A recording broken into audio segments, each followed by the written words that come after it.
Hello, everybody. Welcome back to G Bear's Off-Grid Ways, a homestead in the desert. And here we are outside again. Oh my God, my eyes are burning. There's something in the air. Look, the planes aren't using their engines today. Anyway, let's get right to this because we got to do What Is It Wednesday here today. So, let me address a few things here first. Mike Smith wanted to know why I said 120 volt AC lighting is more economical than 12 volt DC lighting. Well, the reason for that is we're talking about when you increase voltage, you lower amps. And then when you decrease the voltage, you've got to raise the amps to get the same power to the item that you want to turn on. Okay, so let's say you have a let's say 100 watt light bulb. So if you put 10 volts through to that, that's going to take 10 amps. Okay, because Ohm's law. If you're gonna have same 100 watt light bulb, and you want to use 12 volt, I mean, 100. Let's say 100 volts. We're rounding off instead of 12 and 120. We're saying 10 and 100. Makes it easier for the math. So if you had 100 volts going to a 100 watt light bulb, it only takes 1 amp. All right. So, that being said, we know that the higher the amperage, the heavier the wire gauge you need to move it. Okay? So, that would mean that the 100 watt light bulb by the 100 volts, being powered by the 100 volts, only needed 1 amp, so you could use really small wire for that. But if you were going with the 10 volt to a 100 watt light bulb, then you would need to push 10 amps through there, so you'd have to go up to a heavier wire, 14 gauge or better. That's why I said that, okay? Now, that being said, last night, since I changed over in that one 12.8 volt, 100 amp hour Seacon Classics Lifepo4 battery, and that's in the group 39, or 31, whatever. That's in the RV size case. That doesn't mean the battery fills that whole case. It's just the case, they made it bigger so that it fits for that group. All right. That's just running the lights in my cabin. Now, when I had it hooked up to these two and that one down there, all right, lead acids. These are big 470 amp hour golf cart batteries, the Trojans. Okay, now, when I had those hooked up, after the sun went down, within 2 hours time, my battery power inside the cabin, I have a little meter like that one in there to tell me what my voltages is, and my power would be down to 12.2 volts. Now, granted, they're older batteries, but 12.2 volts for a 12 volt system, that's still okay, because 12.6 volts is a full charge battery. So 12.2 is decent, right? By morning, they had gone down to 10 volts, dropped all the way down. Okay, so I could still use my lights, but they weren't as bright as could be. Okay, so now I switched over to just this one battery running all the lights in the house. So last night, I turned on every single light in the cabin. Everything that's running on 12 volts was on. All right, now, yes, granted, I'm using 12-volt CFLs for some of the lights and 12-volt LEDs for some of the others, but still, I turned them all on. Now, if I had done that with the lead-acid batteries, it would have killed those batteries stone dead before bed. No problem, I would be stone dead batteries. With this one running all night long last night, no, not until I went to bed at like 11:30 or so, but I turned them on at 4:15 or so as soon as the sun was down, and I just let them run all night long. I had the whole cabin lit up, and I never went below 13 volts. All right, I had 13 volts the whole time, all the way through that. When I shut everything off and went to bed, I got up in the morning, I still had 13 volts. The sun came out, and within a half an hour of time, I had 100% charge back in the battery.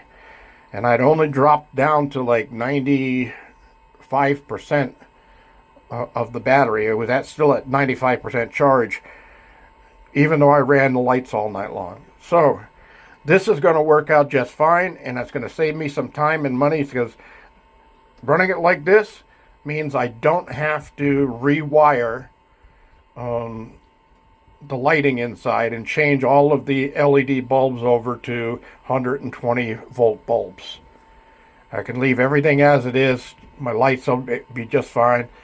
Everything else is running off of this inverter right now. It's a 4,000 watt low frequency split phase 120/240, and that this is just fine for what I'm doing right now in 12 volt system. But I'm going to be upgrading when I finally get my money from my inheritance. I'm going to be upgrading to a 48 volt all-in-one, and I've got these 4 batteries already here. So what I will be doing is probably getting 4 more or 3 more of those, that size right there, to give me a second bank right below it, and that will be my system, because they'll be tied in series. So that would be 4 of the 12 volts in series at 200 amp hour. It's 48 volts, 200 amp hour. These are 230 amp hour. These would be rewired in series. That would be another 48 volt system right there. So 48 volt, and running at around, well, let's just call it 200 amp hours. So that's 200 and 200. That'd be 400 amp hours at 48 volts. That's a lot of watt hours. And just these 4 in a 12 volt system, with that one added in now also, I have no problem with my power, even though I run an electric heater all night long to supplement my propane heat. I'm doing fine. I get up in the morning and I'm at 85 to 89% of my batteries are still at that charge. And then an hour and a half into the sun coming up, and I'm at 100% again. So plenty of power. Of course, I haven't been doing much work in the shop with my power tools lately, because I just don't have any money to buy materials for things that I need to do. But that'll be coming soon. All right. So I got that information out. Let's move on down the line here. Oh, let's see. What else did I have here? Oh, yeah, my lights in the shop. I got those at 120 volts, not 12 volts. And I was asked why I would do that. Well, it's because in the shop, everything is 120 volts anyway. Even though I have available 240 volts, I'm still running 120 for most of my power tools. And having the lights on at 120 volts with LED bulbs in them, those are all LED bulbs up there. It's I get plenty of light. It's just fine, and it doesn't use a lot of electricity. So That's another point covered on electricity for off-grid. Let's see. Oh,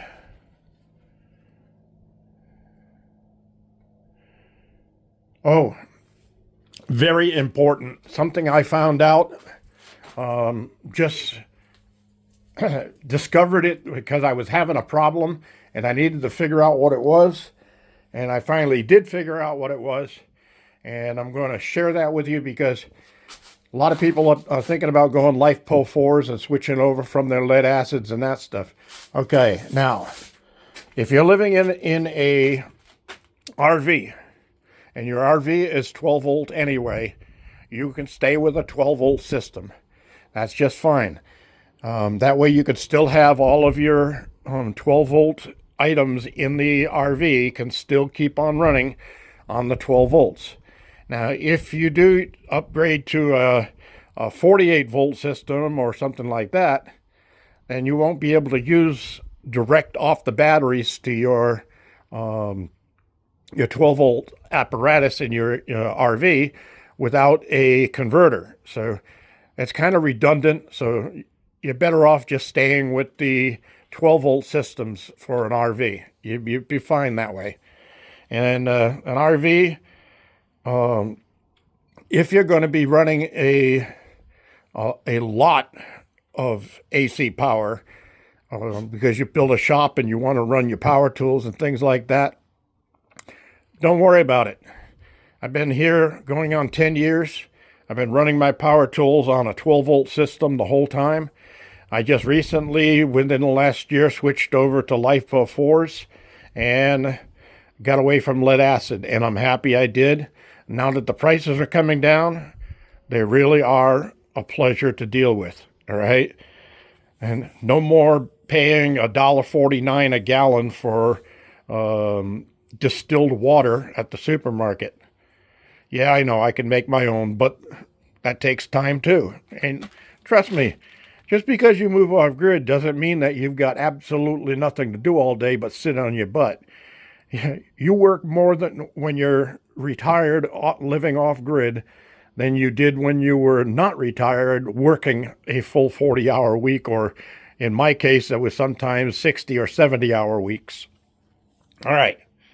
Now, my point was, with Lifepo4 batteries, make sure you get yourself a really good, reliable charge controller. All right. One of the things I was having a problem with in my van system.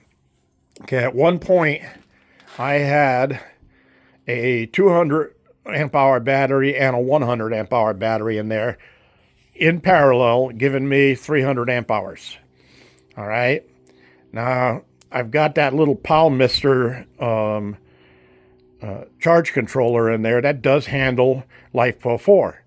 And I got that one from one of my viewers had sent it to me, and it was a free unit, so I figured I was going to use it in the van because it was small, it was compact, and it was going to do the job.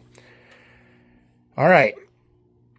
Trying to figure out how to set up a Palmister without the book or the instructions, ridiculously hard. If you don't have a good working knowledge of solar and electricity and that stuff, you'll be lost. You really wouldn't know what to do.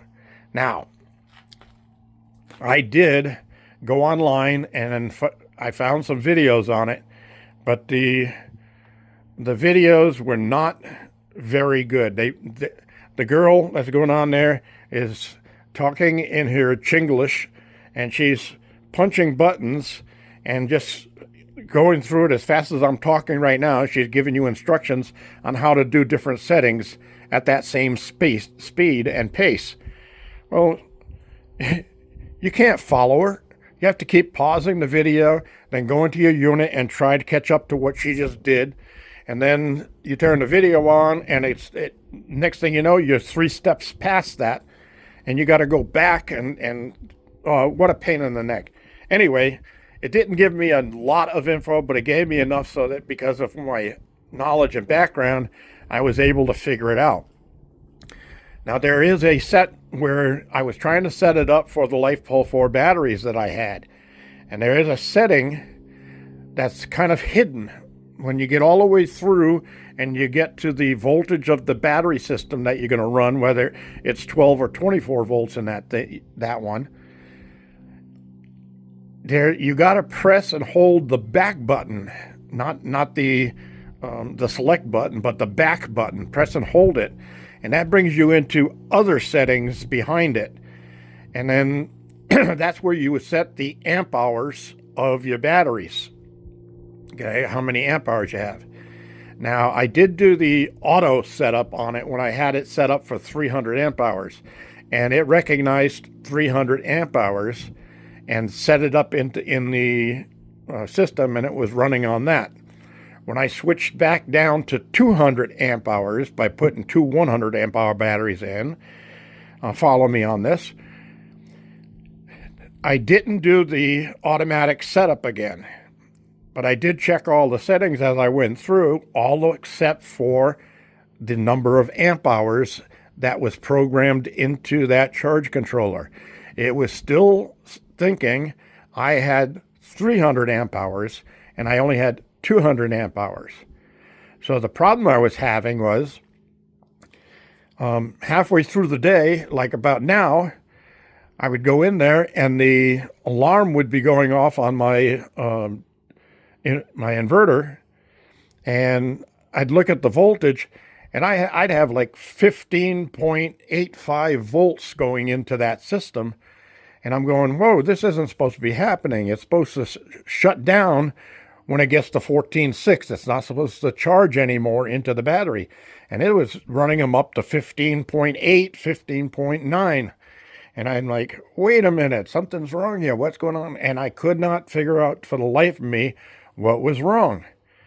Well, I finally did go all the way through the settings manually, and I got to that 12 volt setting, and then I pressed and held on the back button, and that brought me into advanced settings for the 12 volt. And then it allowed me to change the 300 amp hour back down to 200 amp hour, and it's been running fine ever since. So my point is the amp hours, your total amp hours, is a very important setting for your charge controller. It's very important. If you have the wrong setting in there, if you say you have 300 amp hour and you have it set for 200 amp hour, you're going to undercharge all the time, and you're never going to reach 100%. And you're going to say, why is it using so much electricity? And it doesn't make sense. Well, the controller is trying to only give it 200 amp hours when it needs 300. Okay? And vice versa. If you have it set for 300 amp hours, and you actually only have 200 amp hours worth of batteries, then it's going to overcharge. It's going to go into that overcharge alarm system, and the BMS is going to want to shut you down, but the controller is telling it, no, keep going. We're not at 300 amp hours yet. So just remember that. If you're going to work with Lifepo4 batteries, the charge controller has to know the exact amp hours that you're using. So that's an important setting. All right. So we got that all out. Let's get to the What Is It Wednesday. I know you've all been waiting for that, right? And that doesn't take long. That's why I decided to put it at the end of this video. So here we go. What Is It Wednesday? And today's going to be a tough one, guys. This is, guys and gals, this one's going to be a tough one. Because this is an old tool for working on tools. Okay, it's a tool for working on tools. That's the clue. So what is it? Well, let me turn a light on here so we can see.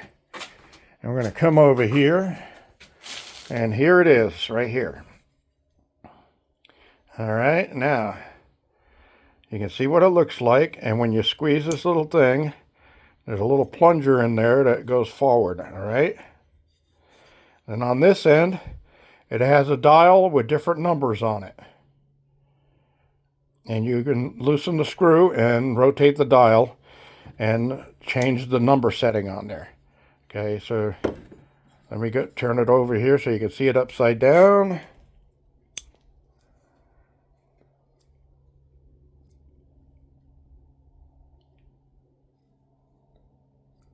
All right, that is the item. So pause the video, get down in the comments, get in your guesses. Top 4 correct answers are the ones that get on the list. So, like I said, this is a slightly tough one, and I'm curious as to if anybody's going to guess what it is. All right. I got a bunch of good ones coming up too in the future, but I just decided I was going to make a tough one for you a week before Christmas. All right. And let's see. Yeah, okay. Here's your joke.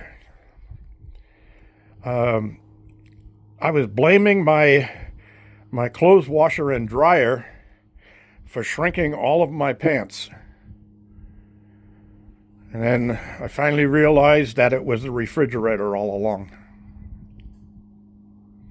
Oh, I know. All right, everybody. I want to thank you all for joining me. This is G Bear signing off.